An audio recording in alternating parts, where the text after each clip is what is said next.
Let's see what we got. When the cannibal vlogs his murder. It's always coming back. Because always the mission is first. That's nigga look familiar. Skulls are getting cracked. Though no one knew it at the time, Alexander Kenua was about to do something unthinkable. His self-recorded videos give us a chilling glimpse into his twisted mind in the days before he committed a truly disturbing act. Do you see a bag of charcoal? Go ahead and open it. That's only part of it. I tasted some of it. It's tasted like what principal you sauce. Some spice, full base spice. So this will happen to that book. You keep doing that shit again, and it's gonna keep happening.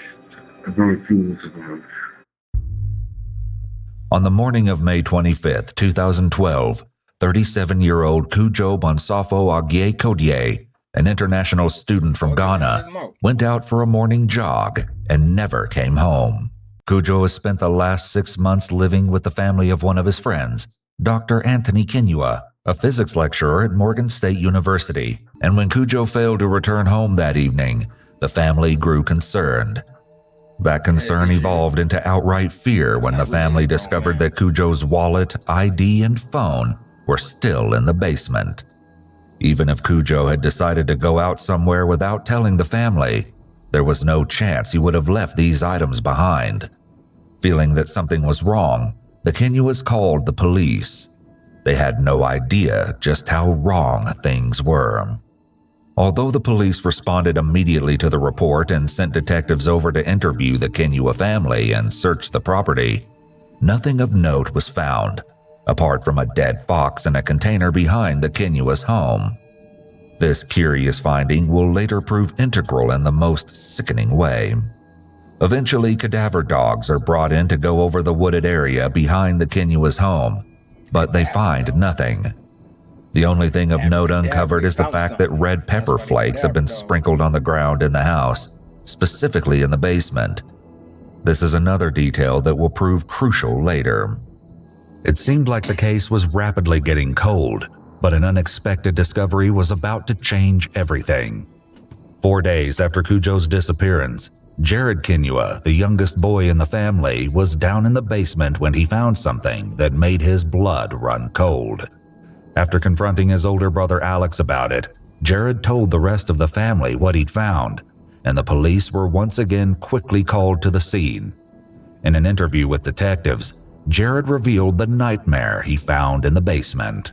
Weird. The nigga who went and missing, he in the basement, so some. To talk about an incident that occurred last night. Why don't you go ahead, just in your own words, tell me what happened. Last night, right before I took a shower, I was gonna go get my laundry bag. So I went down to the basement and why would somebody put it in the basement if y'all go down there to wash clothes and shit? Like, it ain't like it was hitting like it's in the basement and nobody go down there. Laundry door. Y'all use the basement. I saw my blanket on top of a box. And as I was lifting the blanket up, I saw two pans for baking. And in between them was a cutting board. So I lifted up the pans, and in it I saw 3 different objects, and they were kind of black with some gravy substance looking at them, and it looked like hands and a head. And as soon as I saw that, I really couldn't distinguish whether it was a face or somebody's face I knew or something. Somebody in this family. But I looked at it and I stopped myself. I stopped what I was doing. I went upstairs and I asked Alex, come down here. And I asked him, what is it? And he said, don't worry about it. Don't worry about it. Oh, tell me, is Alex doing this? His brother eating people? The fuck? It's none of your business and all that stuff. And he started avoiding my question. Alongside interviewing Jared, detectives also spoke with Alex about this disturbing and suspicious discovery. As Alex has read his rights, the interview hits a slight snag. Are you willing to talk to me after being advised of your rights? And that's, again, a yes or a no question. Same thing as the one on top. Okay, and then your initial right there. And, oh, wait, you got to read that last one. What this one says is, have I have I threatened you or forced you in any way to make you talk to me? Yes. Have I really? That Or boy yes or said no? yes. Yes. That's the shit I be saying when they ask, have I threatened you? I be like, yeah, y'all did. Y'all forcing me to do this. I told you no. I want my lawyer. Do you think I did? You forcing I did me. threaten you? Because I'm not trying to threaten you. If you took it that way. Not threatened, but I just take it as yes. Oh, well, it's take it as that. Nigga say you ain't tell me trying, then but how, because I don't want you to feel that way. So if you feel that way, I want to make sure you know that I'm not threatening you and I'm not trying to scare you or anything like that. I'm in a confined room in a undisclosed location with behind a locked door with a CCTV TV. The door's not locked. Real talk. He ain't stupid. I'm threatened right now. So okay, well, let me make you feel a bit better then. The door is not locked. Okay. I feel threatened. Well, I'm explaining it to you. Okay.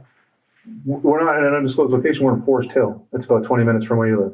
Okay. It's an industrial park, and the door's not locked, and I am not armed. I don't have a gun on me at all. You can see right there, and neither does that detective. Though there are different policies, thoughts in his head. Well, y'all ain't got no gun on you, so I gotta try to attack then, huh? Typically recommended that officers aren't armed in the interrogation room.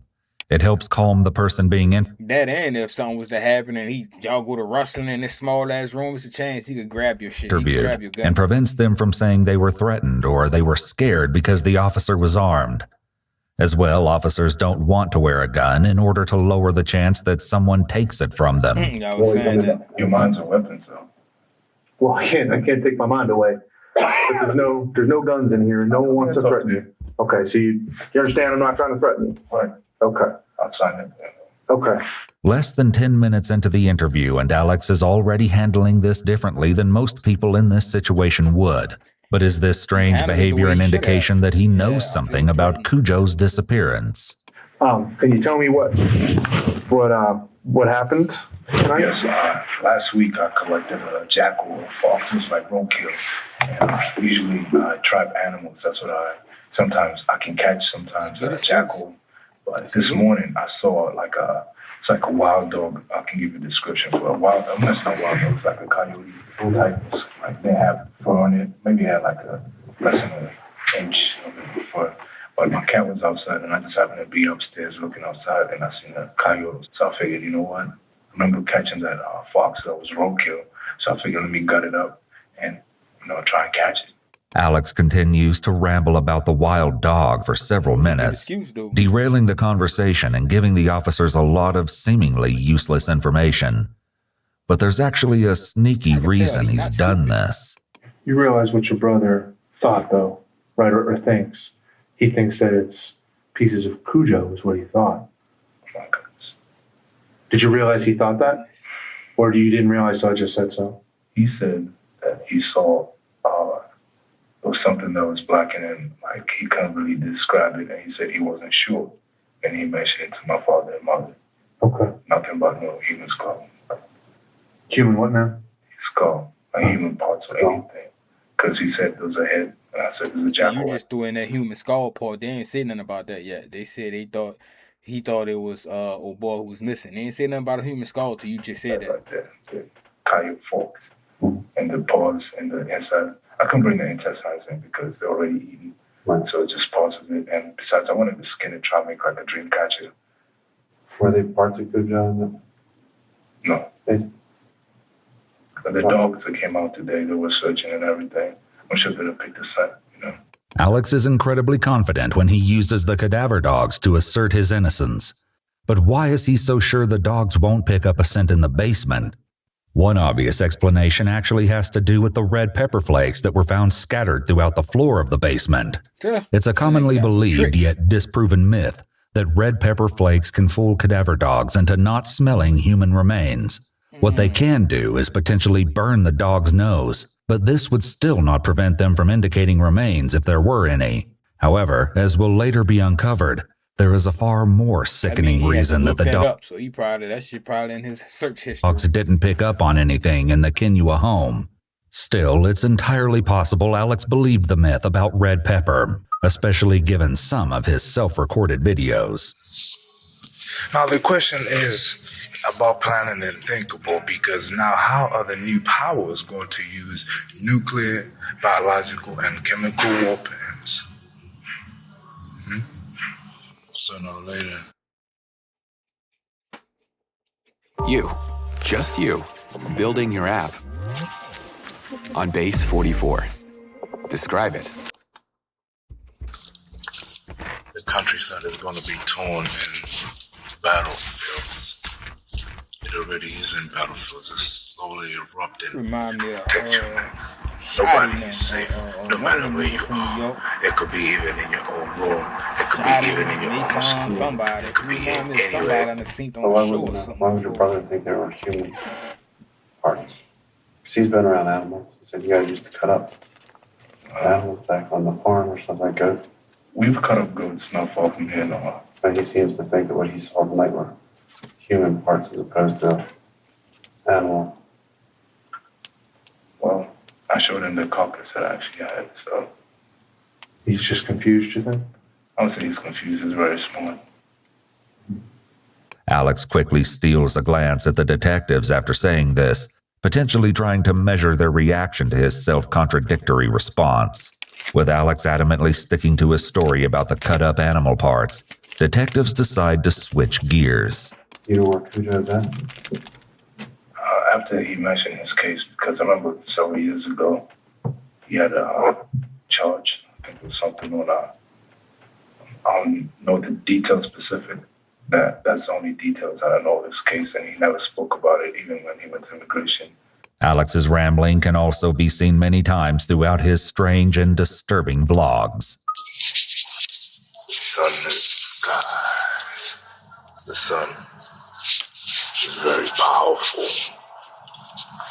Energy, the solar flares it can deliver to this planet itself. Can knock out every electronics, every... See, you'll think he crazy, but he probably just one of them woke niggas, you know what I'm saying, who know a little bit something, but when you take it to the extreme, they go to looking at you like you're crazy. So there's a certain way you gotta handle it. Like sometimes you gotta keep it to yourself. Sometimes you gotta, you know what I'm saying, watch how you move it, but they watching all your moves when you record the shit online and the shit you're talking about. Mechanical apparatuses around the world. And even if he was talking some real shit, that like his demeanor, his presence, like his eyes ain't blinking and red, glossy. It's like we know you on something. The sky itself. Airplanes will not fly. Cell phone towers knocked out. In an attempt to deal with Alex's knack for rambling, the detectives decide to be direct with him. Yes, did you kill Cujo? No. Did you cut him up? No. Because you're interested to see what Hey, see, let's just go straight direct. You said you dissect these things surgically, did you? No. I've seen morticians do that. Right. I mean, Not in do you person. ever have curiosity to do it yourself? No.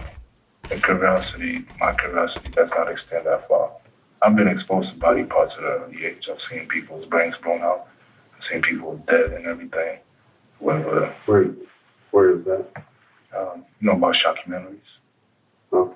On TV, you're saying? Shockumentaries. On TV? I don't know what you mean. Shockumentaries is a TV program? Shockumentaries. Some of them are on internet.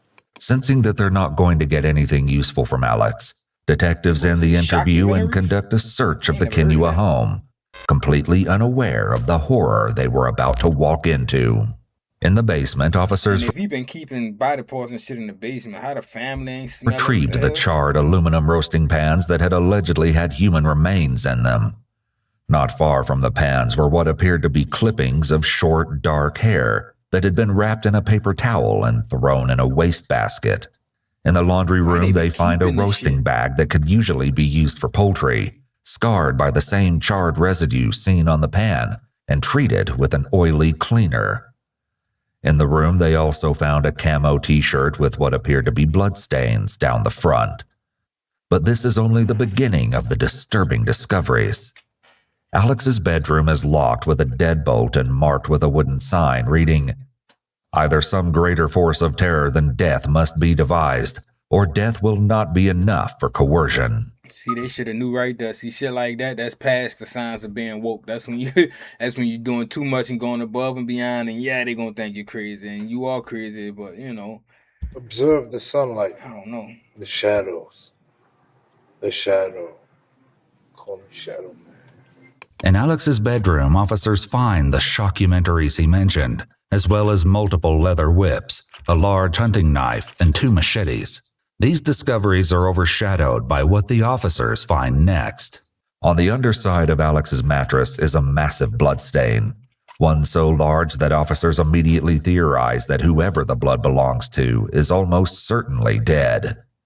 While they weren't able to find the body parts that Jared claimed to have seen, everything else the officers found in the basement points towards Alex being involved in Cujo's death. Eager to find out the truth behind this mystifying case, detectives sat back down with Alex for another interview. His explanation for the blood is shocking, to say the least. It's like, is he in jail? Is he arrested? Or he just coming down to talk to him and shit? Again, we're not here to get a confession from you or anything like that. One of the things that I asked you is I'm worried about you, right? Because let me explain why. There is psychology to that, and I'm going to tell you why. Because let's say that someone robs a bank, and I find out that this person has a wife that's dying of cancer. Is that the same as the guy that comes in wearing a mask and puts a gun in somebody's head because he wants to get parted out with that money? Or are they the same two people? The crime is a crime. Music is one of the best ways to express your feelings. That's why today we're gonna do some.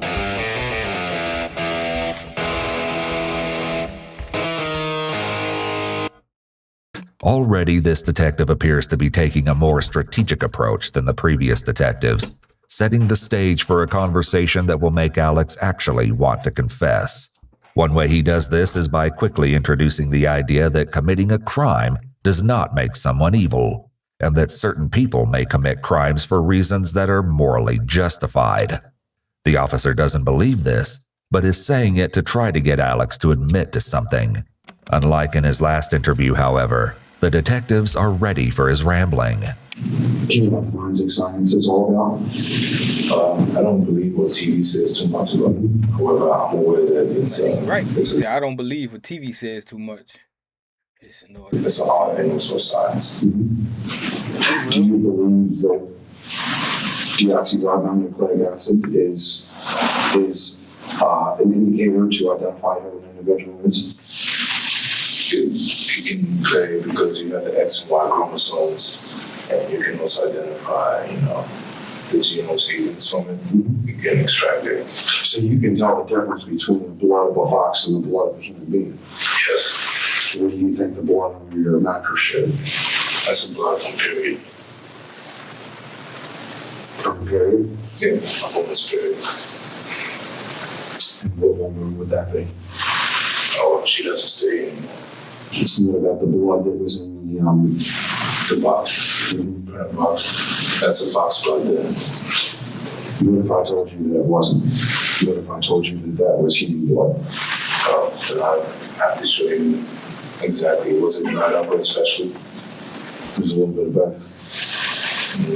Then either that was planted there because I didn't have the fox there when my father saw me there. He told me to take that out the house with my knowledge. So we take it out because it was us. That's like a cover up. You would bring a fox in there just so they could see that, not knowing all the other shit you cutting up in humans and shit. So I took it out. While searching Alex's room, police discovered a journal that contained extensive notes on how detectives and suspects commonly behave in interrogations. Some of his notes included, quote, "The capacity for resistance is diminished by disorientation.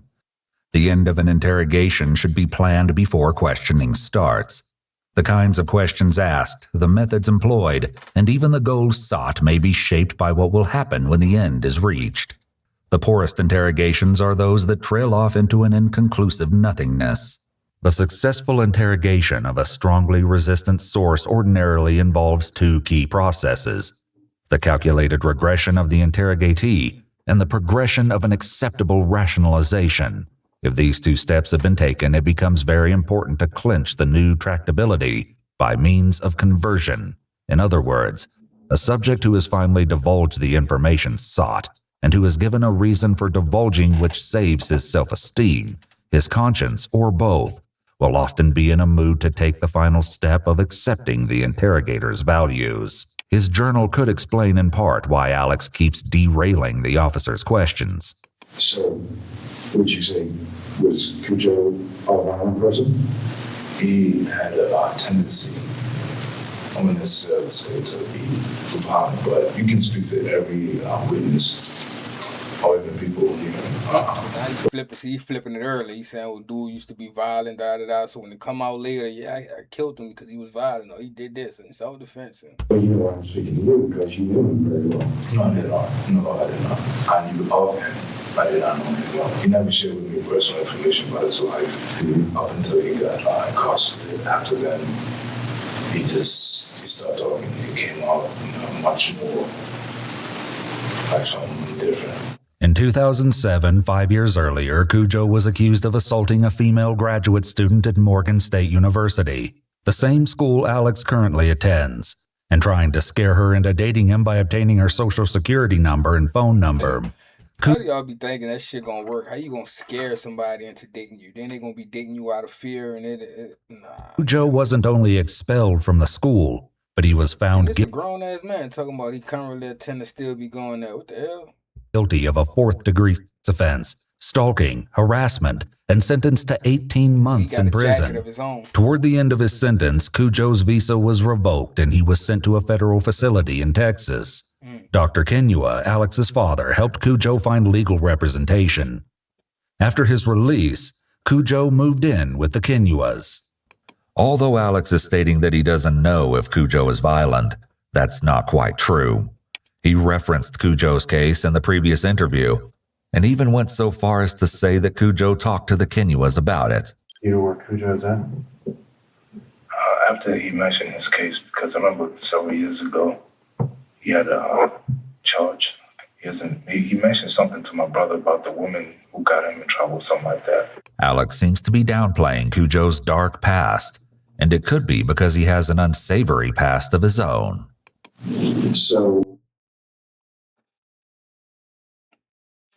So the nigga who died, who moved in and living with them, he ain't family, nothing. He just a roommate or something. The hell? He ain't have his own family he could have went stood by? That shit crazy. You yourself were caught up in a situation not too long ago at college where you were accused of an act of violence. If I wasn't there, I don't know the circumstances behind it. Let me just break it down real quick. Sure, if you want to. Well, I could be in a body bag right now. That's how I look at it. I stay with people who want to jeopardize our college experience and also our education in the world. I just happen to be in the mix of it. I could have moved. I should have moved, actually. But because of that person and their behavior, they're jeopardizing my safety, bringing people at unknown times, and then pinpointing rumors on me. I'm not just any rumors, clear threats. So I had to defend my life. You stopped the threat. I mean, definitely I don't. The only fact is that how I went about it, because I didn't go outside to look for him. He came to look for me. He came into our apartment. And he could have been armed, and he is armed some of the times. So your perception is you stopped the threat. He was a threat, and you had to stop that threat. I think that's a fair assessment, don't you? Okay. Before Alex had returned home from college, right before Cujo's disappearance, he spent a few days behind bars. Police spoke with Alex's roommate, Devin Keys, about Alex's strange behavior leading up to the incident. Hello? Is this Devin? Hey, sir, it's Detective Lane. So, like I was telling you before, I wanted to talk to you about Alex, and you were his roommate on a daily basis? Yes, sir. Okay. How long had you guys been living together? We've been in the same dorm for 2 years, but that was my first year actually living in the same room with them. Now, were you a friend of Alex, or you guys just lived together? Yeah, I was a friend of his. Okay. In the last couple years, had his behavior changed at all? His behavior started changing in, I'll say, about December or January of this last year. Okay. What kind of things did you see that made you think his behavior was changing? Well, he just started acting different. People could have been united. Probably got drugged or something. And when you get drugged, it probably open up a different part of your brain. Why the f did they let that go?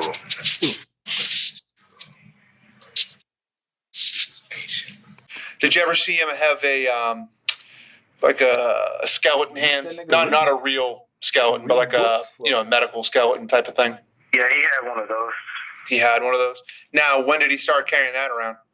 I'll say around March, maybe. Did he ever do anything in his rooms that were strange or out of the ordinary? He had weird videos that he used to watch, and then he would he had like chanting books or something like that. Chanting books? I call them chanting books because they're not like normal. Well, I don't want to say normal religious books, but I was something kind of like voodoo, I guess. Voodoo kind of thing? Yeah. The videos you're speaking of, what kind of videos would they be? War videos, like torture, stuff along that end. ChatGPT, can I make money on Airbnb with $0? Yes, you can make money on.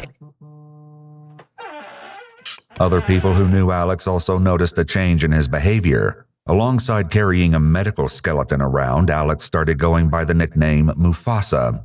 The latter fact became known when an RA had responded to a situation in which someone going by the name Mufasa had broken a window in an apartment building. But this wasn't the incident that resulted in Alex's time in jail. The young man he assaulted down there at your dorm room, did him and that young man have a problem? Like, was there kind of tension? Basically, Alex Kinua. Alex had attacked Joshua with a baseball bat wrapped in barbed wire and chains. I woke up in the back of the house. Fortunately, Joshua's friends, Mac and Meriwether, were nearby to intervene before things took an even deadlier turn. Mac opened the door. He says, "Stay in here. Don't go anywhere." I said, "What happened?" He said, "Stay here." And he closed the door. About a few seconds later, I hear a bunch of rumbling, dum, dum, dum, dum, dum, dum, dum, and commotion. I didn't know what was going on out there still to that time. Matt came back inside and he said, "Come out." When I came out, there was blood all over the place. And I didn't realize at that time it was mine. With no memory of the attack, Joshua had to ask his friends about what happened that day. He said, Max said, "We were playing the game when we heard a scream, a shriek. We ignored it." So Meriwether said, "Nope, that didn't sound right." And opened the door, and he saw Kenya was standing over top of me with a knife. There was a struggle and a fight over my body. That noise and commotion I said that I heard in the restroom that I was waiting in till Max said to come back out was them fighting off Kenya a second time from coming in to get back to me. Mac and Meriwether bravely fought off Alex until he fled to a nearby wooded area. He was found by campus police shortly after and charged with assault and reckless endangerment. After paying a bond of $220,000, Alex's family brought him home on May 23rd, 2 days before Cujo went missing. Joshua's injuries included a shoulder fracture and multiple skull fractures. He also lost sight in his left eye permanently. Joshua credits his survival to his friends that protected him from Alex and the campus police officers that kept him awake after losing so much blood. As horrific as the attack on Joshua was, it was far from the only incident involving Alex. Yeah. I beat open your bed and I jerked off and I squashed on. You got something to say, man? You can look at it on your bed. Hope you have a good night's sleep. BP on them freaks. Super freak, huh? You like them super freaks? So I got you one. It's all over your bed. Playing games out here. Who's playing with you? Nobody's playing with you. Matter of fact, I don't have the respect to be called no more. This nigga said he came on the So this what fucking happens to that. You keep doing that shit again, that shit gonna keep fucking happening. Listen, next time shit will be that. Here's what's gonna happen. See your fucking clothes? Go look in your bed. Look, I left you fucking surprise. burnt the nigga clothes and nutted in the nigga bed. What type of nigga is Devin this? also had some insight into this incident between Alex and a fellow Morgan State student. Are you familiar with something when Alex maybe went into somebody's bedroom, did something on their bed? Did you hear that story? Oh, yes, I heard that story. Okay, who told you about that, Alex or somebody else? He told me. And what did he tell you? He said that somebody disrespected him, so he disrespected them every time. And did he tell you what he did? He went to the guy's bedroom and on their bed. Did he tell you how they disrespected him in the first place? No, he wouldn't tell me that. Okay. Do you think there really was an argument between him and that gentleman, or you think this is just something he was imagining? I would say it was something that he either imagined or he just took out of hand. It wasn't just Alex's friends who had to deal with his baseless accusations. And right now, I'm following somebody who I thought was watching over here getting a phone call. Not even him. See right there? All the in the world will make sense. All the names are put on the board. Now, as it tells, word. And then our phones as a scapegoat has returned. And the little boy that was picked up has released the scapegoat to steal the clothes. You must each individually face, deal with clothes. This is another love report because people are infected now. They're infected with a virus that is going to get them, and the dream is turned to a nightmare. A very few survive. Based on his self-recorded videos and the accounts from those who knew him, it seems like Alex's aggression was ramping up during March, April, and May of 2012, before finally culminating in the terrifying attack on Joshua Caesar. All of these incidents involve Alex taking extreme actions based on perceptions that have no basis in reality.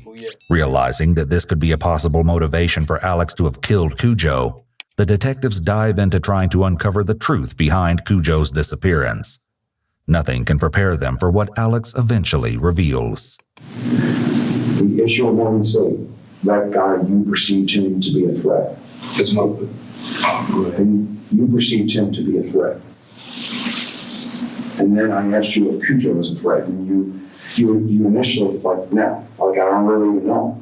Well, if he was involved in terrorist activities, if he was involved with bad people or bad things that were going on, and he's living at your parents' home, under their roof, with your siblings and yourself, how would you not say that he's not a threat? Like in Cujo's case, as far as for him staying with our family, he stayed with our family before. Mm-hmm. He has done what he has to do, and that's when he, after getting arrested and all that, his behavior shifted. But you're so vague about that. No, what I mean is that his behavior shifted is as far as for how he went about his business. It's more so, people can't tell you much more whether he was much more involved with people or less more introverted. Alex seems to be having difficulty explaining himself the more the detective engages with his logic. Perhaps it's growing harder for him to make denials. Alex then alleges something about Cujo that's somehow even more shocking than anything else revealed so far. When you start connecting the pieces together, to me it made more sense that, he's trying to get himself back up on his feet. Mm-hmm. However, at the same time, he may not necessarily be doing that, He may have some other ulterior motives. And especially speaking to my mother, and who mentioned earlier that he's having troubles going to the basement to use the washer. And I spoke to him, asked if Cujo put his hands on him, and that's when I knew that something was wrong, and then I just went ahead and just fixed it. I didn't know something, but something that happened. Mm-hmm. I don't think anything happened. How do you feel about that? I don't feel nothing. It doesn't make you angry? Anger is a big thing. Anger is something. Don't get wise. So couldn't being getting wise stopping the threat? Stopping the threat could be something. The pain is coming, the pain is going. They couldn't believe it, but now it's flowing. They fucking saw it. They. Warning, please.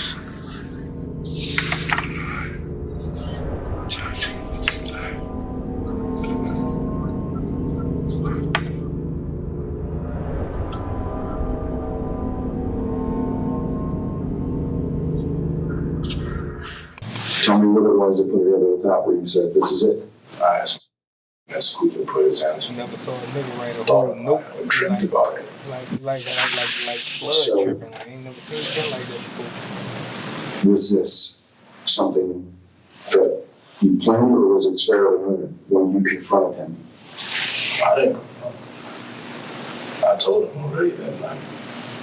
Tell me, I mean, what did you say? I spoke to him briefly. He arranged my side of the room. Made him take all his shit to one corner, put all my stuff there, fixed up everything.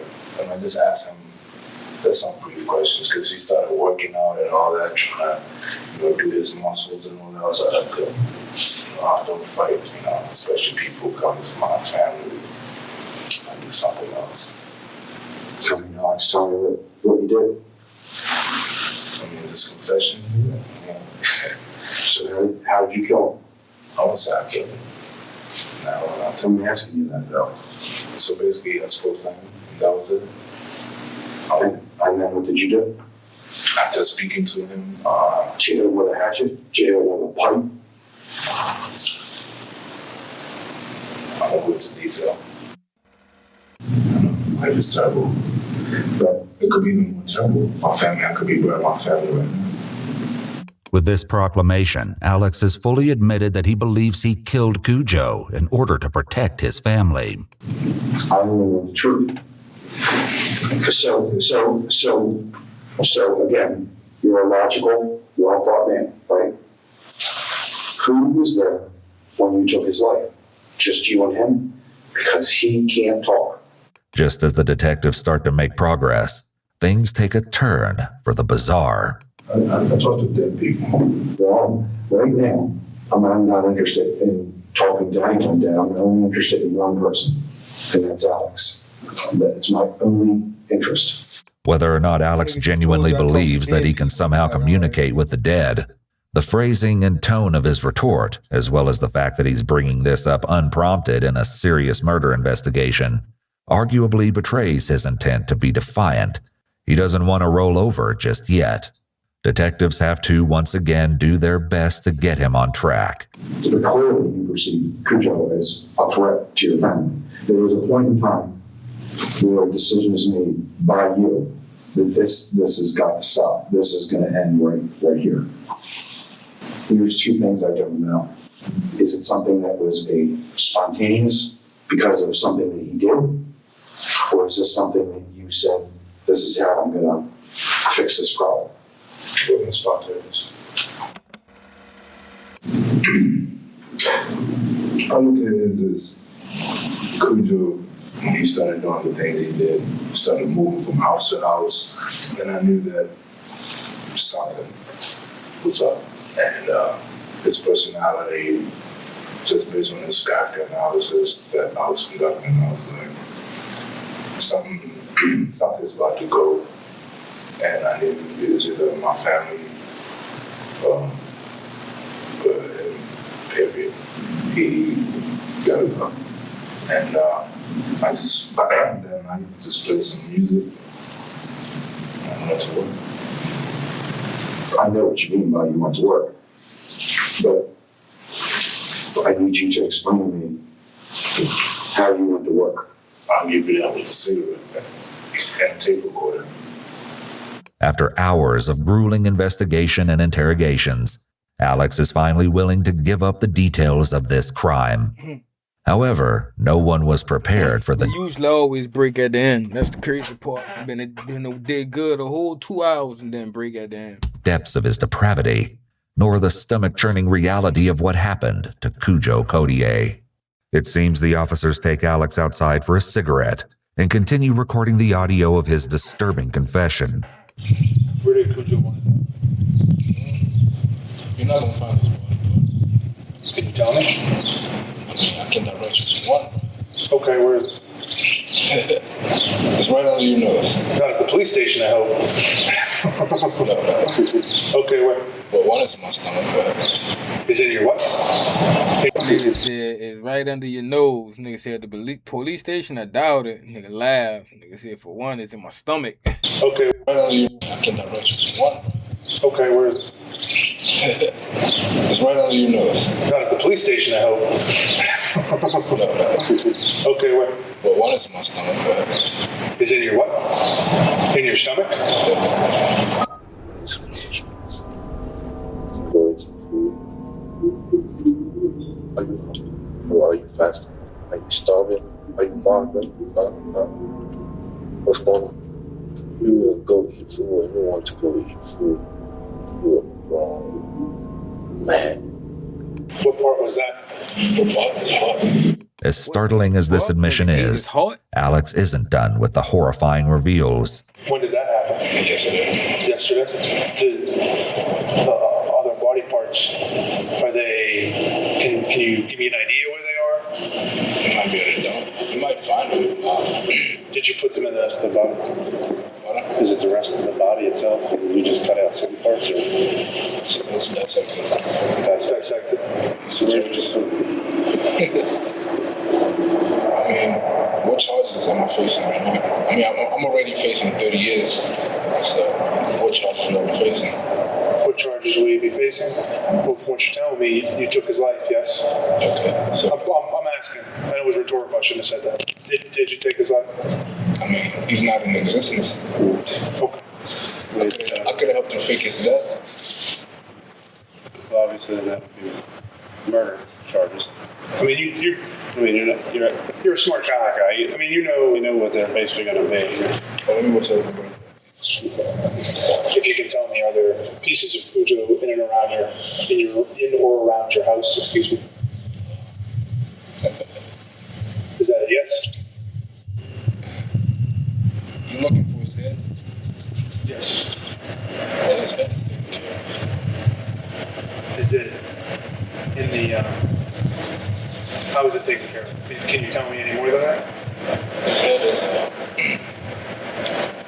Do you have anybody at the house right now? Mm-hmm. Can you get him on the phone? Sure. Through the phone, Alex guides the officer to his gruesome leftovers. Okay, go to the dining room. Okay, there's a big cabinet, a white cabinet that has like glass shelves on it. Put it in the dining room shelf, nigga? What the fuck? You see the white shelves? Now go to the bottom, move the box of books over there. At the bottom of the cabinet, move the boxes and open open one of the shelves. Do you see a bag of charcoal? Go ahead and open it. Put it in the charcoal? Do you see it? Okay. What is inside the bag? What exactly? That's put it in places to where you can't smell it, I guess, by the charcoal or something. That's the only part? Okay. What is inside the bag? What exactly? That's the only part. That's the only part? After recovering Cujo's severed hands and head, the officers were set on retrieving the rest of his remains. Alex revealed that he disposed of it in the dumpster of a nearby church, and went so far as to brag that the chances of recovering it were slim to none. However, when officers investigated the dumpster for themselves, they discovered 2 duffel bags inside, infested with maggots. As they tried to remove one of the bags, it tore, and the officers were forced to watch in silent horror as Cujo's torso slid out and hit the pavement. I just wanted to, before we were outside talking, Alex was telling me, I'm just going to put the same report right on the table, okay, Alex? I already got 30 years. Alex, if you want to go down like a legend or something. Sitting here just a second ago. Just run through that. Boogeyman in jail. Alex begins eagerly recounting a story so disgusting and despicable, it far outshines everything the detectives have learned thus far. Alex no longer has anything to hide, and as a consequence, he finally discusses in detail what happened the night he slaughtered Cujo. And it's more horrifying than anyone imagined. It's that night, after everything took place. We didn't argue anything, but I did tell him, I'm not going to speak about anything like cannibalism, It was more so about him being, I asked him if he knows about cannibals, and he said he's heard of them and he'd find out. So I asked him, is he ready to die? And he's like, no, he's never did that. Where did it come from? And then what did you do, Alex? Well, that night, I know he's into gospel and everything, so play some gospel music, and then he was sleeping. Came at him, I stood over him, and went to work with the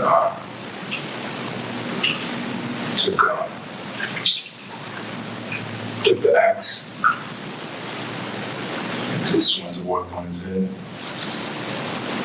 then hit him about twice. And then after that, I let him bleed out. And then took his heart off.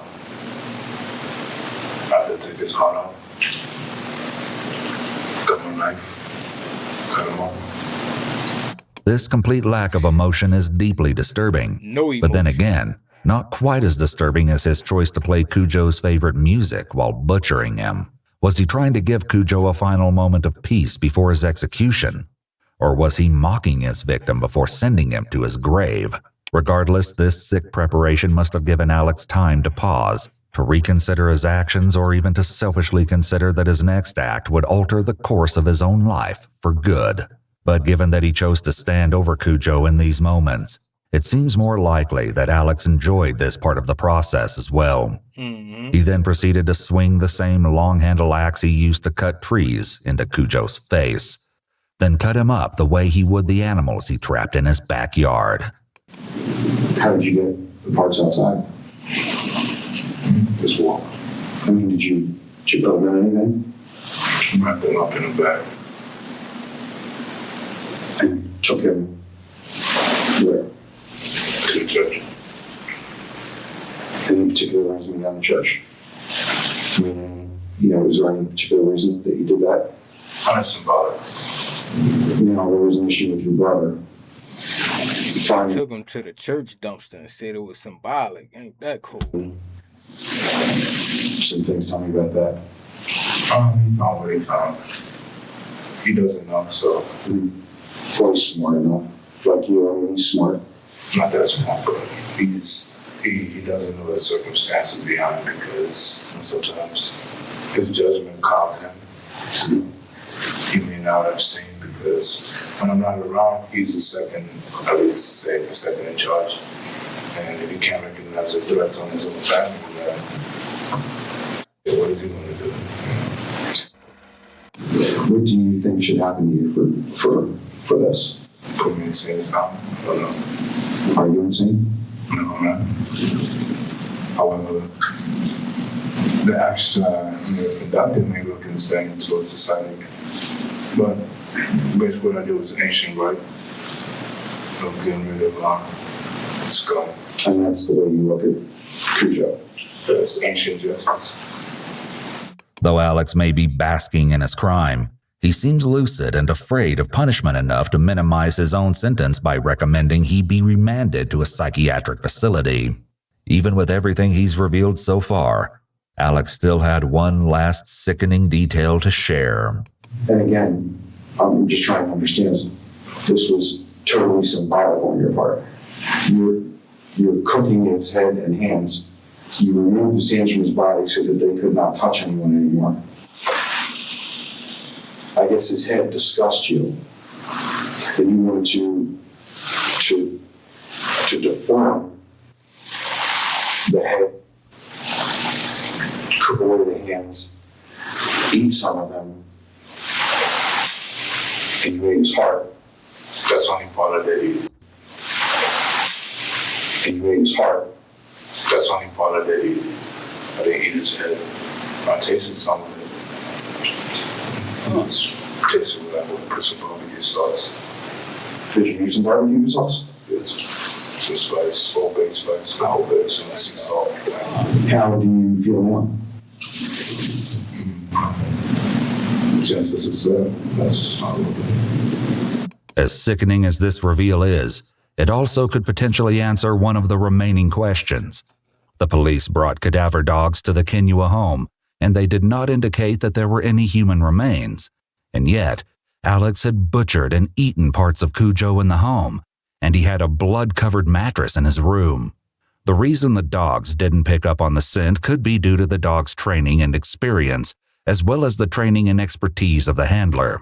If a dog is not well trained, or if the dog is being used in a situation for which it is not trained, such as live detection versus human remains detection, the dog is likely to fail.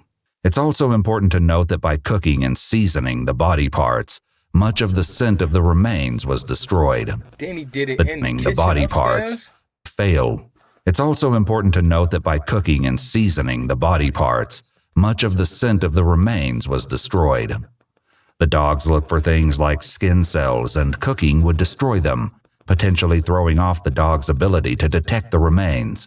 However, alone, spices and cooking will not prevent a properly trained dog and handler team from finding human remains. After nearly 6 hours total of interrogation, detectives may just now be meeting the real Alex Kenua. I mean, this is, we have done thousands of times, millions of times. We have done thousands of times, millions of times. I mean, this body is just temporary. If the body is in, I can lose this body. I can't afford to lose my family's body, so It's a beautiful day outside. It's a very beautiful day. For me here, no matter what the mission, it's always coming back. There's always the mission is first. That's so skulls are getting cracked. No. Skulls are getting extracted. Their brains are getting extracted. You know what happens when skulls get extracted? Their brains get sucked out, their noses. When I'm gone, please believe the whole recording. Following his confession, Alexander Believe the whole recording. I mean, everything I said on these tapes is real. Kenua was charged with first-degree murder and weapon carrying. Prior to a trial, he was diagnosed with paranoid schizophrenia, and in August of 2013, he pleaded guilty but not criminally responsible.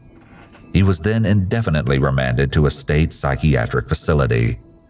Though he was deemed unfit to stand trial, This nigga got what he wanted. He got to go to the psychiatric ward.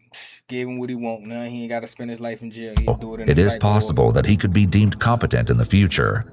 Alex also pleaded guilty but not criminally responsible for the assault of Joshua Caesar. ward. Man, they crazy. Unless they're afraid that he was going to do that to more people in the jail, which still shit in the mind, but I don't know. They gave that nigga exactly what he wanted, bro. But this the first person we ever heard said they ate the victims with barbecue sauce and Old Bay. Man, that boy wow, man. If y'all got some better videos or recommendations, man, put it in the comments. Do it for the boy, just do it for the boy, just do it for the boy, do it, do it.